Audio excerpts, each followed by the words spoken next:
Part 5 आलस्य का फल। एक बार हाथी, लोमड़ी और गिलहरी ने मिलकर खीरे की खेती करने का निश्चय किया। उस खेती के लिए ठीक मौसम आया। रात्रि में ओस और दिन में ज्यादा गर्मी। इस अच्छे मौसम में खेती करने के लिए जमीन तैयार की गई। अच्छी खाद भी लाई गई।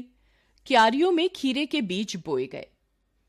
यह सारा काम हाथी और गिलहरी ने मिलकर किया। लोमड़ी हाथ पर हाथ धरे बैठी रही।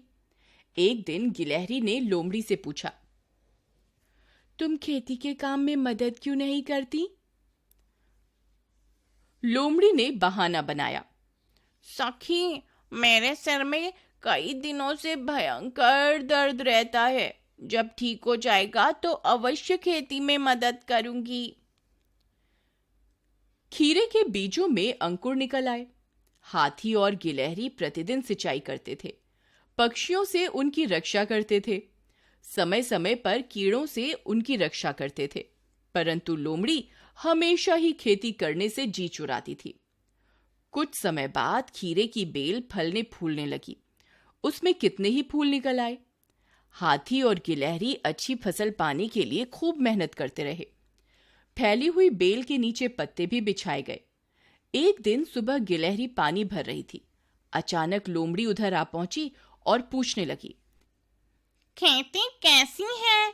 अब तो फूल निकल आए होंगे। नहीं, अभी तक फूल नहीं आए, गिलहरी ने उत्तर दिया। कुछ दिन और बीत गए। खीरे काफी मोटे हो गए। हाथी और गिलहरी ने बेल से सारे खीरे तोड़ लिए और अपने अपने घर ले गए। कुछ दिनों बाद लोमड़ी को पता चला तो वह खेत से होती हुई आई। बेल से सारे खीरे तोड़े जा चुके थे। उसे अपनी मूर्खता का पता चल गया। वह निराश होकर घर लौटी। रास्ते में उसने देखा कि गिलहरी ने बहुत सारे खीरे पेड़ पर लटका दिए हैं। यह देखकर लोमड़ी के मुंह में पानी आ गया। लोमड़ी ने गिलहरी से गिड़गिड़ाकर कहा, ओ मेरी प्यारी सखी, एक खीरा मुझे भी दे दो। मुझे बहुत भूख लगी है।